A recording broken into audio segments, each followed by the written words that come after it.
Whew, 18 years. Wow. Finally. Uh, that that right there. That right there. So yes, tonight checked out The Matrix Resurrections and or Resurrection as the movie is actually called. That must be an old still, but yeah, it was very interesting. I grew up really loving The Matrix, and I have been waiting probably 18 years for a new Matrix movie. We've had two games. We've had a Matrix Online thing. There was a lot of untold stories of like what happened after Neo went and talked to the machines and everything. Um, so finally, we have some much needed closure to some character stories, but they have also left some character stories out in the open of what exactly did happen to them. Um, and I don't want to make this like a giant video. I don't want this to go too long, so we'll just get into it. Spoiler warning: I will be talking about spoilers from the new Matrix movie. I've never done really a Let's Talk on a movie before, but as you can see, yeah, Matrix is something that I hold very near and dear. As you know, I do a lot of fighting games on the channel, and a big reason why I do or why I love games that have multi-weaving storylines and I guess part of my style too that I usually have in games and all that stuff is it all comes directly from the Matrix. I just growing up seeing the Matrix blew my mind. The visuals, the way that the story always kept going, the plot twists, the characters, the structuring, how there's multiple stories layered on top of each other, and everything comes together in this one very very cool, crisp, neatly done package. The Matrix trilogy will forever be probably my favorite trilogy of all movies. So I went in not really knowing what to expect. I had a lot of high hopes, but of course, you go in hoping for the best, expecting the worst.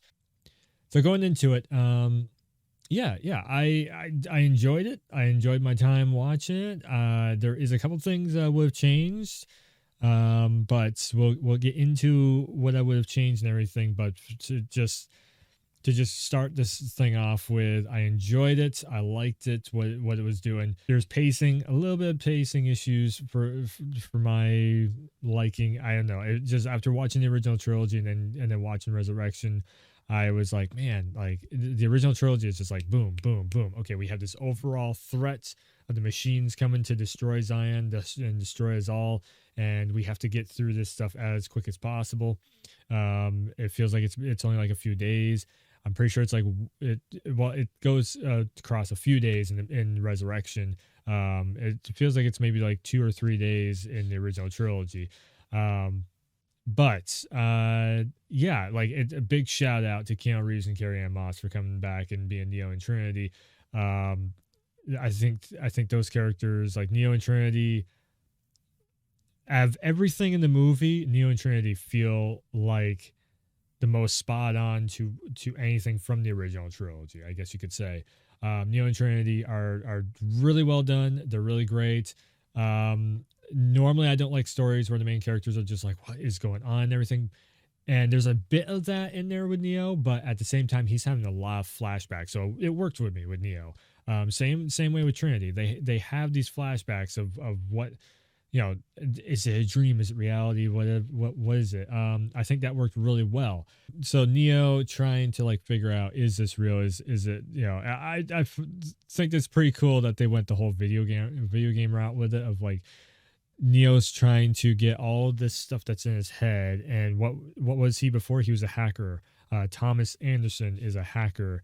Neo is the product of being a hacker. I thought that was pretty cool that they made him into a game programmer. And then all like there's a bunch of really cool references also of like in between like gaming and journalism, and how the fan base reacts to movies.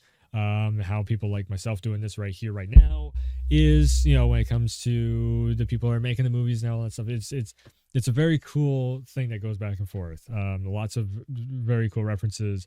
um that being said, I do feel like they did rely heavily on retracing what the original movies did. But the pacing of this movie is nowhere near as quick as the original trilogy. It's like the original trilogy, they had so many good ideas that they were trying to execute, and so many crazy plots to the storyline that they're trying to get through. It was just like, boom, okay, this happens, boom, that happens, this happens, that happens. It was going on and on and on. That being said, I think this new movie, if they continue and make this into another trilogy, so Matrix would be technically a 6-part movie series.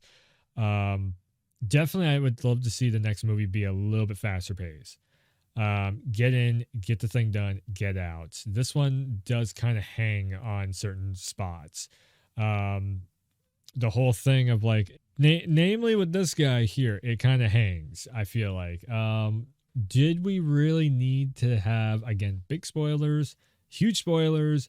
Okay, you've been warned multiple times.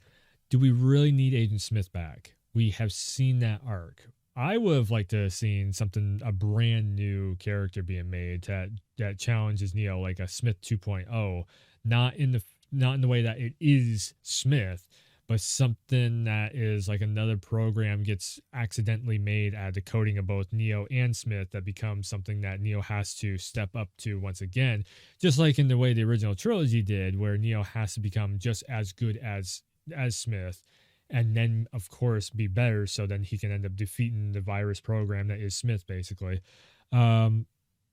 Yeah, it's kind of a weird thing that they brought back the actual Smith. It's like, why? We've already been there, we've already done that, we've already seen it. Neo's already conquered it. There's no reason to bring back Smith, yet here he is. So that was kind of like a I don't know there. Also just the pacing that we end up seeing. So the pacing that we end up seeing from all the the new cast and the returning cast. I'm just gonna say this right now. I didn't like Morpheus. Didn't like him at all. That's not Morpheus. That nowhere near Morpheus. Morpheus was this like military grade father figure to Neo.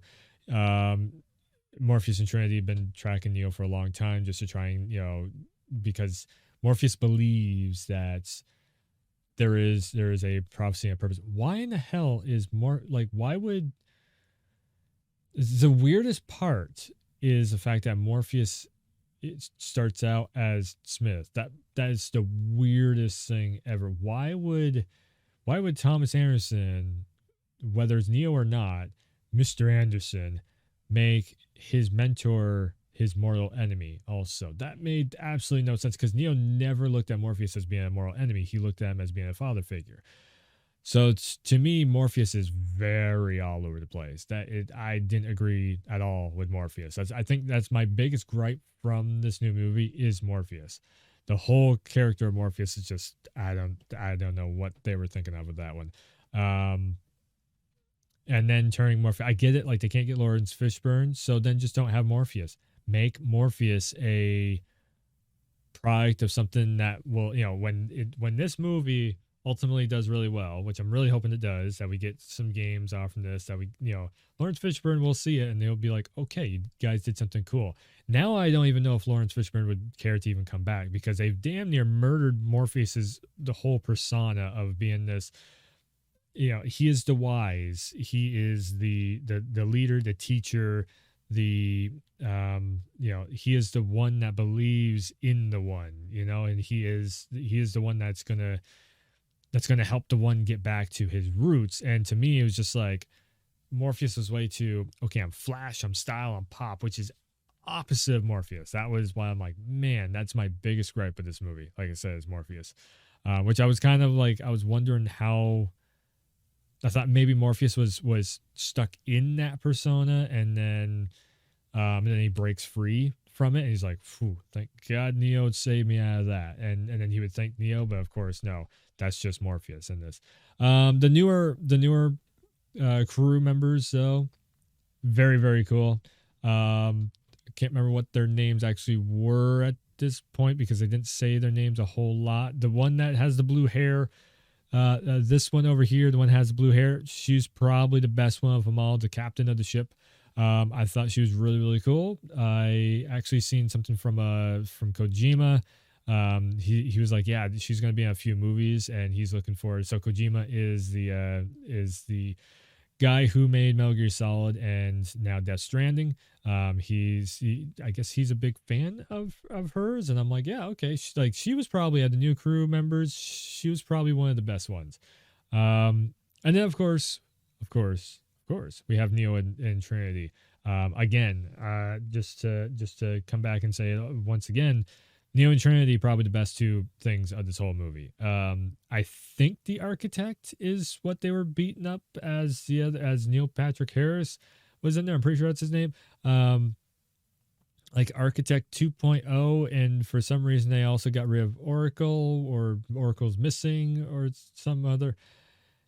So that also, like I said, it's some weird stuff in the back lore that, of course, it's, you would think with so many fans of the Matrix that they could get the back lore to match up very perfectly. So supposedly they redid the full Matrix, and like the program that everybody's stuck into, the prison of the mind of the Matrix itself, is redone, and everybody is like assimilated back into it. Now, I do like the way that they explain off like how Neo and Trinity are still alive. Which if you actually watch through the third Matrix movie, you'll see that yes, Neo is in fact still alive. Trinity, we watch her die, but I guess she just passed out. Even though Neo can see her like essence, her life form, and he is very pissed off that she is dead.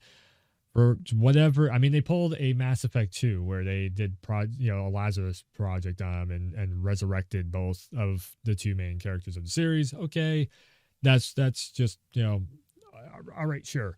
So it's cool seeing those two back in full form. Niobe was a little, that, I mean, Niobe could have gone either which way. She could have been full on like, believe her, which actually, so at the end of the third movie, Niobe actually says, Neo, I believe now. She says something on that essence of it, of like, you may have believed her at me. And then she looks at Morpheus and is like, holy shit, he actually did it. They reference it, but then she's like, I never believed in the one. I'm like, yeah, she kind of did. So yeah, that's, I mean, like I said, there's little things in there like that. If you are a big Matrix, buff on all the lore and everything, then sure, it's gonna crank you a little bit wrong. But overall, it's a pretty good Matrix movie. I would definitely say, between like the Animatrix, Animatrix, Path of Neo, Matrix Online, seeing the Matrix Awakens, I would almost say the Matrix Awakens feels more like the original trilogy than this movie does. Just because it is like, okay, we're in, everything's happening, everything's going, the music's hitting, everything's on a roller coaster, and you are there for the ride. This movie is a little more like I mean, there's a straight up like montage of Neo going through the same day over and over and over again. It almost feels like Free Guy. Is that what it was called? It feels like that montage. So I'm like, okay, is this? I legit looked at the timer on the movie. I'm like, 46 minutes. It takes 46 minutes for the movie to kick in. It's a 2-hour movie. They are explaining where Neo's at, and but the thing is, it's doing a lot of explaining, and that to me is where that pacing issue comes in too, of like, it's like, okay, give me 15-20 minutes, and now all of a sudden Neo knows that he's in the Matrix. However you do that story wise telling, make it, just make it happen, get us through it. That's why I was just like, okay, come on. Okay, Matrix, Neo wakes up. He figures out that he's in a simulation. Okay, Morpheus comes to go get him. Okay, Morpheus is a program technically that Neo made.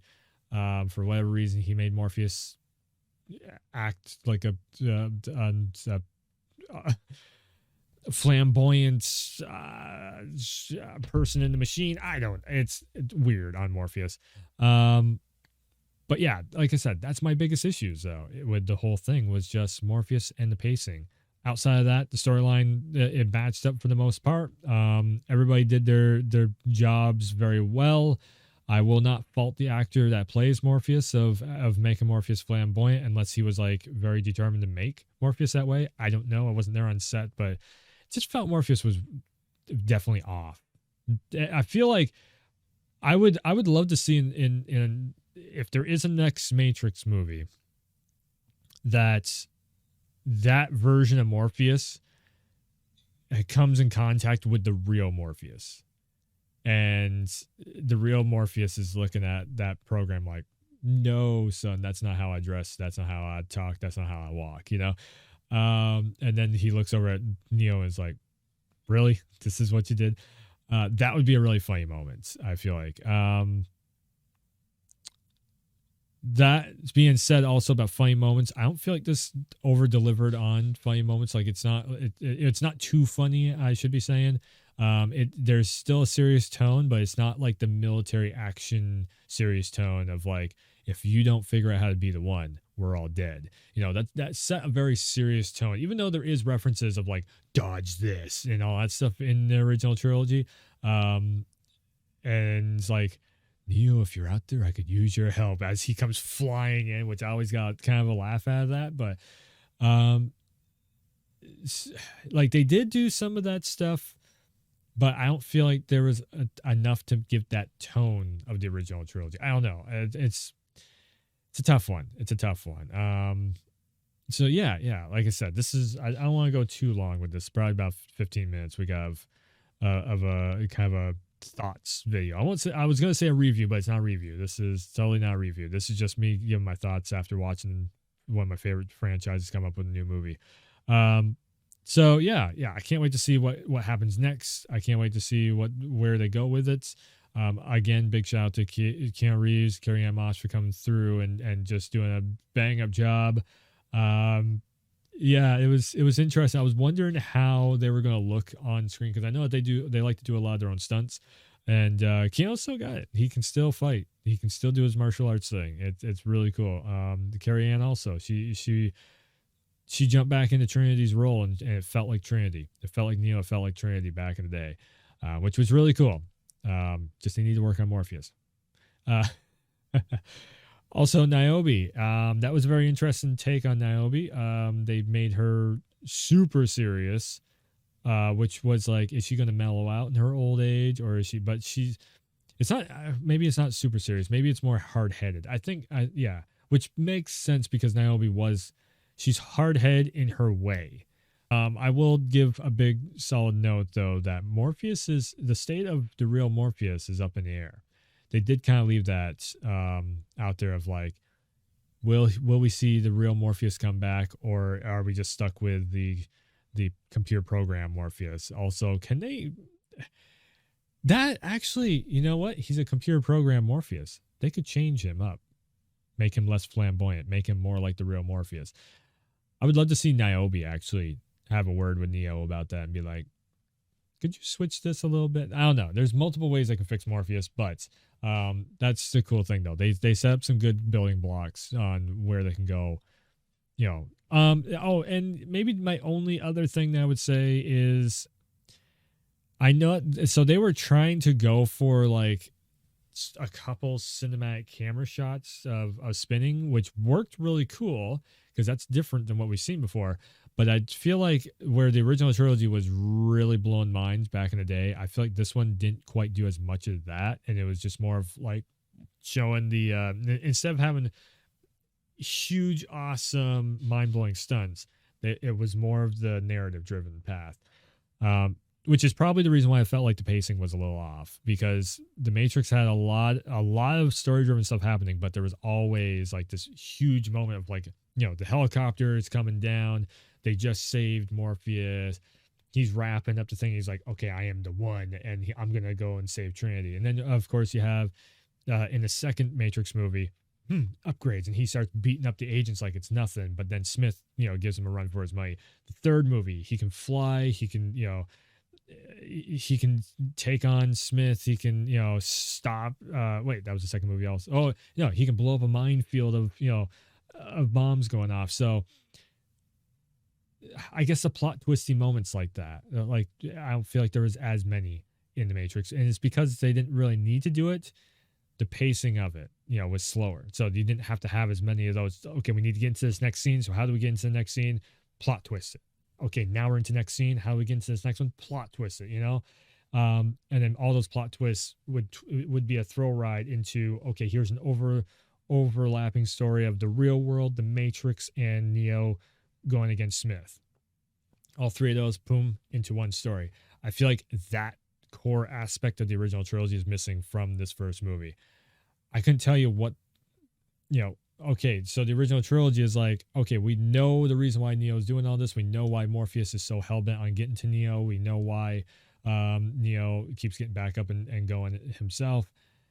I couldn't tell you what the next movie is going to be about because they don't really set up anything for a long run thing. Maybe there's no other movies planned, but I don't know. It just feels like there's something kind of missing in there of like an overarch of a storyline for where they might go next with it. If this is the wrap up of everybody's stories and Neo and Trinity are just going to, make the Matrix as the way they see fit, so be it.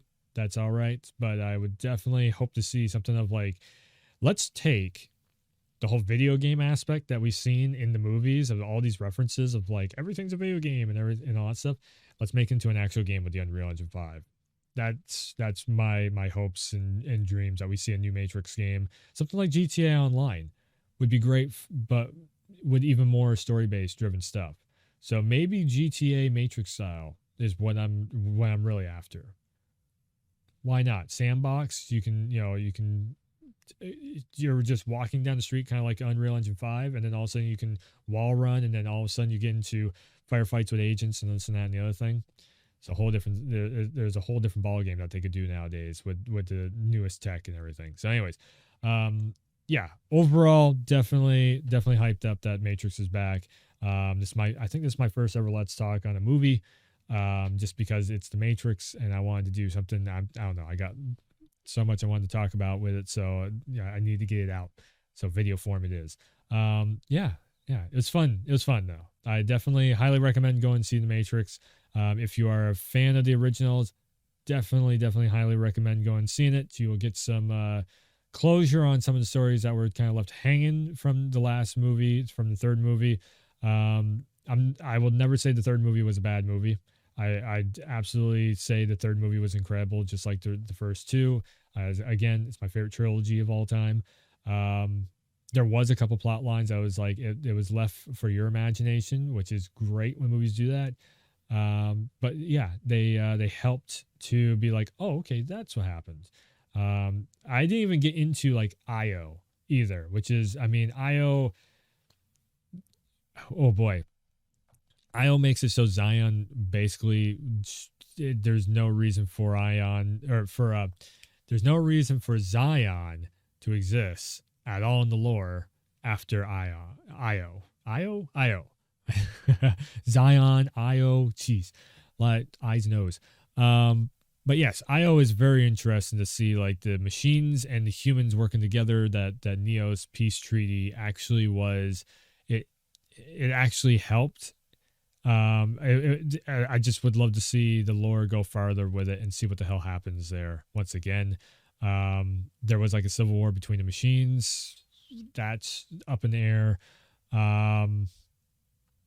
Again, too, like I was thinking maybe if we had another Matrix movie like Resurrection, that maybe we would end up seeing something of like the Architect and the Oracle are machines back in the mainframe, and then we would end up seeing like the real world counselors and everything talk with the Oracle, and that would have been the peace treaty. Instead, it was just Neo.